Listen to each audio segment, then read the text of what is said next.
A deadly gun battle on Beale Street has many asking what's being done to keep the iconic street safe. And it's not the only violence to hit Beale. WREG's investigator Jessica Gertler found out the city has dropped thousands of dollars to create a safety plan, but is it being used?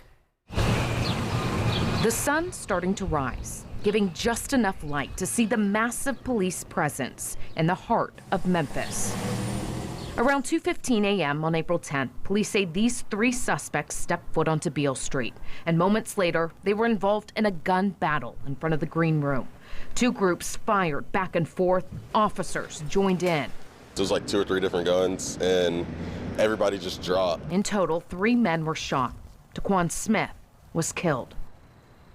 His mother saw it happen. And I saw my son have to die, and all I want them to do is tell the truth. That's it. Police haven't made any arrests, released any names, including the officers involved, or any body camera footage. MPD citing legal reasons when they denied our request. What about transparency? The Smiths family's attorney, Howard Manis, questions the events that night, including security. And had somebody done their job and kept the gun off Beale Street, we wouldn't be here today. Beale Street is a gun-free zone. The Downtown Memphis Commission says on certain nights, they station unarmed security guards to ID visitors and wand for weapons. They were doing so the night of the shootout, but had packed up early. There wasn't a large crowd at all, so they left at 1 a.m. and the incident took place at 2:15 a.m.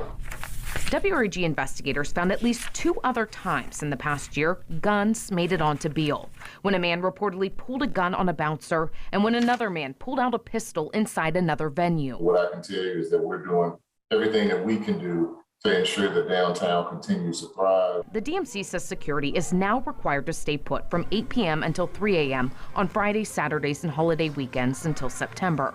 And those same nights, from 9 p.m. until 3 a.m., there will be a security fee to get on the street. The cover charge is a pretty immediate solution, and it works. Paul Morris says he was the first to implement a cover on Beale when he was the DMC president a few years ago.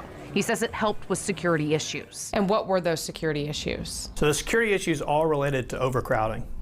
Too many people on the street at one time. The problem was pretty much isolated to a few hours in the early Sunday morning hours during the summers. Morris says the overcrowding created lawlessness. They had reports of sexual assaults, fights, stampedes like this one caught on a SkyCop camera. Police say the cover charge cut crime 30% here, but critics say they didn't like the idea of paying to be on a public street.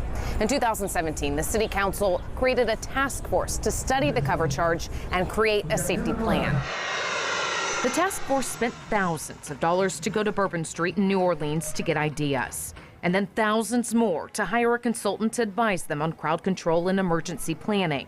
The consultant made recommendations like keeping the cover charge, setting a crowd capacity, and revising the entry design. Do you think it's time to look at that report again and maybe discuss some of those things? Yes. Councilwoman Patrice Robinson was on the task force. We don't have to start from scratch because we did have a consultant help us with that. The DMC and MPD say many safety procedures they use now stem from the consultant's report. We use that as the basis to the plan. Police Chief CJ Davis adding they'll install more lighting, bring back mounted patrols, and assign more officers to the area. We're going to do it before our next class that graduates because we just know that we need more visibility. The sheriff says he's also looking at his resources. Some of the Beale Street merchants have reached out to us. I think I just had a conversation about 2 weeks ago about bike night on Wednesday nights.